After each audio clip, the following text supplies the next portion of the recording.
Türkiye, Türkiye, Türkiye, Türkiye Cumhuriyeti,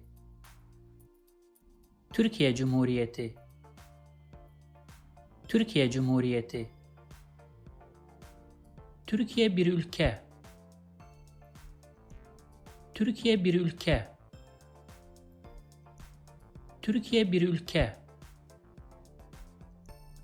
Türkiye güzel bir ülke, Türkiye güzel bir ülke, Türkiye güzel bir ülke.